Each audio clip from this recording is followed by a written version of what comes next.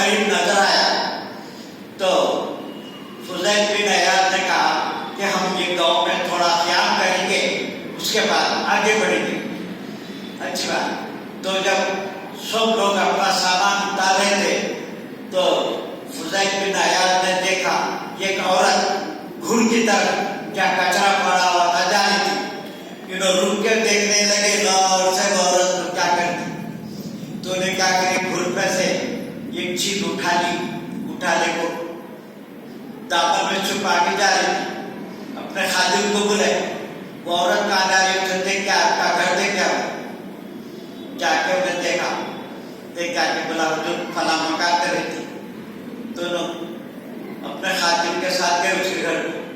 تو گھڑ پہ سے کیا چیز اٹھے بل میں، تو انہیں بولے دیکھو باؤ، میرے پاس کمائی کا کوئی ذریعہ نہیں ہے، یا آمدنی کا ذریعہ نہیں ہے، 3 دن سے میں کچھ بھی کھائی نہیں تھی۔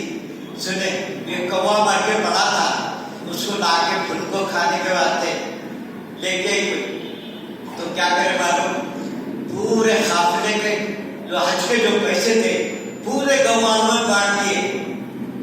گاؤں بات نہیں کیا، واپس آ گئے، حج کو نہیں گئے۔ تب جا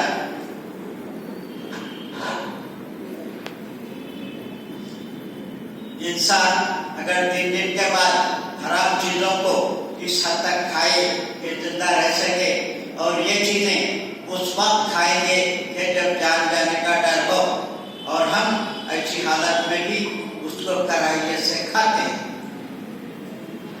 پرانے رہتے کسی بڑے آدمی کے پاس جانے کو ہچکچاتا، یہ کیا ہے، یہ ظاہر کا اثر باطن پہ پڑا۔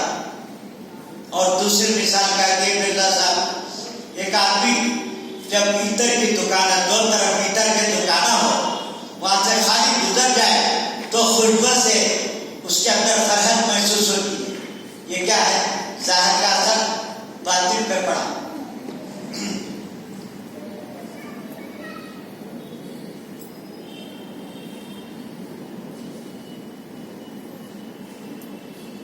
انسان کے ظاہر کا اثر اس کے باطن پر پڑتا ہے۔ مثلا اگر کسی عضو کو چوٹ لگے تو دل کو تکلیف ہوتی ہے۔ انسان مرکب ہے روح اور جسم سے۔ انسان کے وجود میں دونوں چیزیں لازم و ملزوم ہیں۔ ان دونوں کو الگ رکھنے کا نتیجہ انسانیت ترقی نہیں کر سکتی۔ ہندوؤں کا ایک عقیدہ بیان کیے، حضرت اللہ فرماتے ہیں کہ ہندوؤں میں یہ جیلی لوگ رہتے نا، ان میں یہ عقیدہ ہے کہ آدمی نروان حاصل کرنے کے واسطے کیا کرتا کہ اپنے جسم کو قربان چھوڑ دیتا، روح کو، تو وہ کیا کرتا، پورے شہر میں پھول وغیرہ بناتے اسے گشت کرتا کرتے ہوئے، گشت کرنے کے بعد اس کو ایک دیوار کے سامنے ٹھہرا کر کے چاروں طرف سے اس کی دیوار اٹھا کے اس کو دیوار میں چپ دیتے اور مر جاتا۔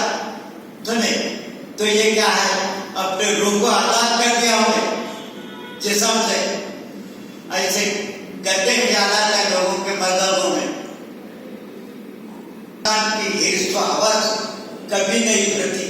اگر اس کو ایک وادی بھر سنا دیا جائے تو اور ایک وادی کا سننے کے آرزو کرتا ہے۔ نبی کریم صلی اللہ علیہ وسلم کے الفاظ ہیں۔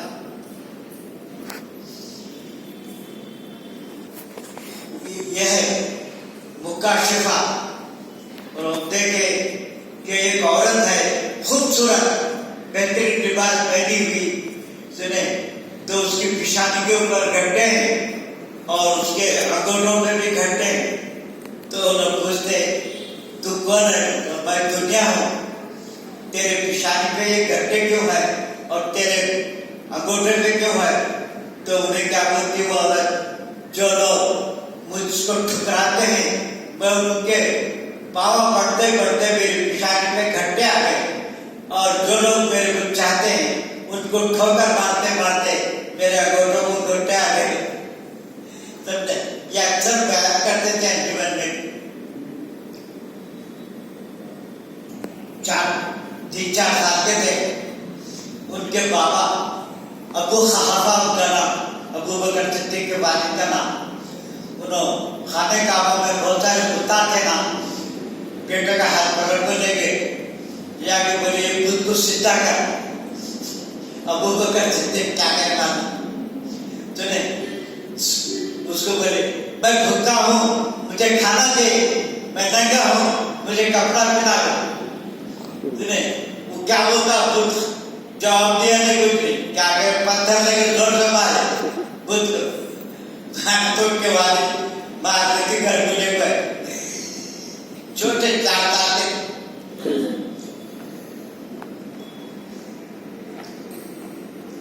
یورپ والے فلاسفہ کہتے ہیں کہ اللہ تعالیٰ پہلے بات کرتا تھا تو آج کیوں نہیں کرتا؟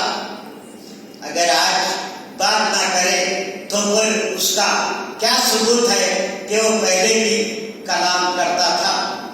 مریم علیہ السلام کے زمانے میں بھی فرشتے 2 فرشتے آئے تھے ابراہیم علیہ السلام کے پاس، آئے تو فوراً ابراہیم علیہ السلام کیا کرے، ایک بکرے کی ٹانگ کھول کے ان کے سامنے پیش کرے تو ہاتھ نہیں لگا رہے تھے۔ ابراہیم علیہ السلام پریشان ہو گئے، میں اتنا اچھا پیش ان کو ضیافت کا بہت شوق تھا، کیوں نہیں کھا رہے؟ تو لوگ بولے ہم اللہ کے فرشتے ہیں، سنیں ہم آپ کو صرف خوشخبری سنانے کے واسطے آئے ہیں کہ تم کو اللہ تعالیٰ ایک بیٹا دینے والا ہے۔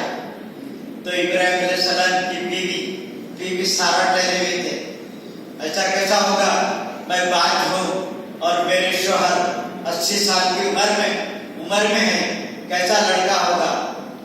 تو فرشتے نے کہا اللہ تعالیٰ کا حکم ہے ایسا ہی ہوگا، سمجھا؟ اس کے بعد وہ لوگ ابراہیم علیہ السلام کے پاس سے لوط علیہ السلام کے پاس جانے والے تھے، ابراہیم علیہ السلام کو بولے کہ لوط علیہ السلام کی قوم پر کل عذاب آنے والا ہے، اس کی اطلاع ہم لوط کو دینے کے واسطے جا رہے بول کے چلے، سمجھا؟ اور نبی کریم صلی اللہ علیہ وسلم کے زمانے میں جب حضور اکرم صلی اللہ علیہ وسلم مسجد نبوی میں تشریف فرما تھے، ایک خوبصورت عرب نوجوان چلے آ کے حضور کے سامنے 2 دانوں گھٹنے کو گھٹنا لگا کے بیٹھ کے بولا مل اسلام کیا ہے؟ تو نبی کریم صلی اللہ علیہ وسلم اس کی تشریح کرے، اسلام یہ ہے کہ زبان سے اقرار کرنا اور دل سے تصدیق کرنا۔ پھر اس کے بعد انہوں پوچھے ایمان کیا ہے؟ تو اللہ تعالیٰ پر ایمان لانا اور حضور کی ذات کی تصدیق کرنا۔ پھر انہوں پوچھے قیامت کب ہے؟ تو حضور اصحاب رسول سب بیٹھ کے سن رہے، تو حضور فرمائے سوال کرنے والے کو جتنا معلوم ہے جواب دینے والے کو بھی اتنا ہی معلوم ہے، بولتے انہوں ان کو چلے گئے اور ایک سوال کرے تھے، سنیں نماز کیا ہے؟ تو حضور فرمائے اللہ تعالیٰ کے سامنے نماز جب پڑھتے ہیں تو یہ سمجھنا کہ ہم اللہ تعالیٰ کو سامنے دیکھ رہے ہیں، اگر ہم یہ اتنا ایمان نہیں ہے تو کم سے کم یہ سمجھنا کہ اللہ تعالیٰ ہمارے کو دیکھ رہا ہے۔ اس کے بعد جبریل اٹھ کے چلے گئے، تو مسلمان صحابہ میں ایک داعیہ کافی تھے، ان کی شکل میں تھے، اٹھ کے جانے کے بعد حضور ایک صحابی کو بھیجے، ابھی جو شخص اٹھ کے گیا اسے بلا کر آؤ، جا کے دیکھے تو کوئی نہیں، تو حضور فرمائے یہ جبریل علیہ السلام تھے، تم کو دین کا علم سکھانے کے واسطے آئے تھے۔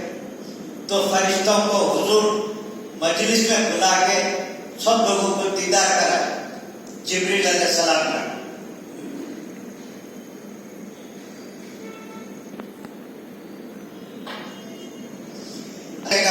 جو دنیا سے محبت کرتا ہے ہم کو اس معبود کے سامنے سر جھکانا چاہیے جو ہماری پکار کا جواب دے۔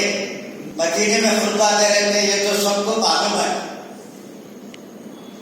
دریا نیل جب تک ایک نوجوان لڑکی کی قربانی نہیں دی جاتی جاری نہیں ہوتی تھی، حضرت عمرو بن عاص ایک چٹھی لکھ کر دی کہ اس چٹھی کو دریا میں ڈال دو. چٹھی ڈالتے ہی دریا میں پانی جاری ہو گئے. یہ مصر میں دریائے نیل مصر میں ہے. عمرو بن عاص نے جب مصر فتح کیا تو وہاں کے لوگ کیا کرے, ایک نوجوان خوبصورت لڑکی کا انتخاب کرے, اس کو اچھے اچھے کپڑے پہنا کے اور زیور پہنا کے سجے. تو عمرو بن عاص نے پوچھا یہ کیا کرے تو کب, تو انہیں بولے دریائے نیل جب تک ایک نوجوان لڑکی کی قربانی نہیں دیتے پانی جاری نہیں ہوتا. تو انہوں نے کہا بولے کہ اسلام میں یہ چیز غلط ہے, تم کیا کرو رک جاؤ, میں حضرت عمر سے مشورہ کرتا ہوں. ایک سوال کو بھیجے تو حضرت عمر کیا کرے معلوم, اس کے جواب میں چٹھی لکھے تھے, اے نیل اگر تو سرکشی سے رک جاتا ہے تو رک جا, ہم کو تیرے پانی کی ضرورت نہیں ہے. اگر تو اللہ کے حکم سے جاری ہوتا ہے تو ہو. سنے تو وہ چٹھی عمرو بن عاص کو دیے, یہ جا ندی میں ڈال. ندی میں خط ٹکڑا پڑتے پانی شروع ہو گیا اور آج تک کسی کی قربانی کی ضرورت نہیں پڑی. اور یہ دانیال نبی کا ایک واقعہ بھی ہے. دانیال نبی کا جب انتقال ہوا تو ایک بڑا روم تھا وہاں, اور روم میں ان کی لاشیں رکھی ہوئی تھی, اور لاش کے اطراف سونے کے اشرفیاں, روپیے, پیسے, چلر ان کے لاش کے بازو رکھے گئے تھے. اور وہاں لکھا تھا جس کو پیسوں کی ضرورت ہے یہ پیسے لے جاؤ اور استعمال کرنے کے بعد پھر لا کے رکھو. لوگ ایسا کرتے تھے ہوں گے. تو عمرو بن عاص جب دیکھے لاش کے پاس ایسے پیسے پڑے ہوئے اور یہ لاش کب سے رکھی ہے پتا نہیں, حضرت عمر کو لکھ کے بھیجے. تو حضرت عمر کیا لکھے معلوم, لاش جس جگہ رکھی ہوئی ہے اس جگہ کھول کر کی خبر بنا دو اور وہ پیسے بیت المال میں داخل کرو. یہ کہ فیصلہ ایسا شاندار کرتے تھے. بلاد اللہ ملکی تحت حکمی و حکمی نافذ فی کل حال. اللہ تعالیٰ اپنی مخالف جماعت کو ایک دم یا بہت جلد فنا کر دے تو وہ جماعت جو اللہ والی ہے اس کا تزکیہ نفس نہیں ہوگا. انسان بھوک, پیاس اور آزمائشوں سے گزر کر ہی ہر طرح سے پختہ ہوتا ہے. وانصرنا علی القوم الکافرین.